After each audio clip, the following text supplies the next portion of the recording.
Hi, my name's Julian and welcome back to another episode of the Football News Show.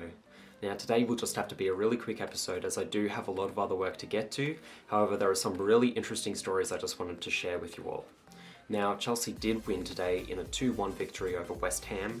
They were cruising for a little while at 2-0, however West Ham came back with a goal in the 92nd minute and Chelsea luckily clung on for another victory which takes them 10 points clear at the top of the table in the Premier League. Now, other big news for the London club, Chelsea's home ground, Stamford Bridge, just got approved for a £500 million renovation. This will increase the current seating by 18,400 seats up to a maximum capacity of 60,000 seats. This is fantastic news for Chelsea and I think it'll get a lot more people going to their stadium, and a club the size of Chelsea really probably should have a stadium around that size. Now, they'll probably have to play somewhere else, probably at Wembley Stadium, for the next 2 or 3 seasons once renovations do get underway and they start building the new stadium. However, it should be ready for the 2021-2022 season in the Premier League. Finally today, our last story already, an update on Ibrahimovic and Tyrone Mings and the incidents that occurred during the Manchester United-Bournemouth game. Now, as you're aware, Tyrone Mings allegedly stamped on Ibrahimovic's head, and following that incident, Ibrahimovic replied with an elbow to Tyrone Mings' head. Both are absolutely appalling and should never happen in a football game, obviously. However, it did, and unfortunately the referee didn't punish either of those throughout the game.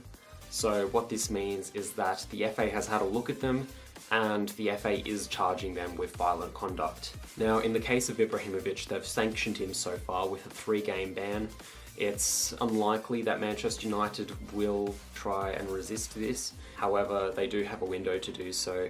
Ibrahimovic said he would personally agree and go with whatever the FA said. I think he'll definitely be punished for these 3 games as there is obviously intent. What this means for Manchester United is he will be missing their next 3 games, one of those games being a clash with Chelsea. Now with Ibrahimovic out, obviously they've got to look to their other players playing up front. They've got Rashford, they've got Wayne Rooney, there's Martial who can also play through there. I do think they'll go with Rashford through the middle, perhaps Wayne Rooney, but Wayne Rooney does seem to be further down the pecking order at the moment.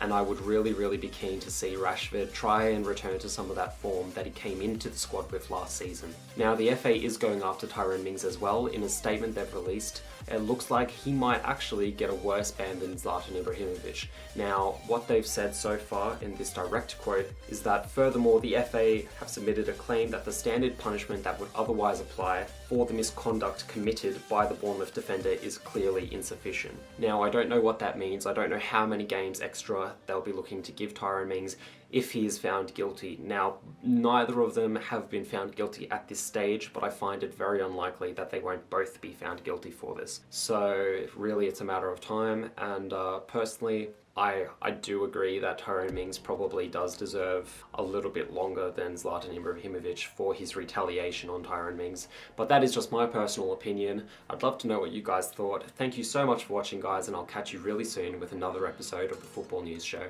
Cheers.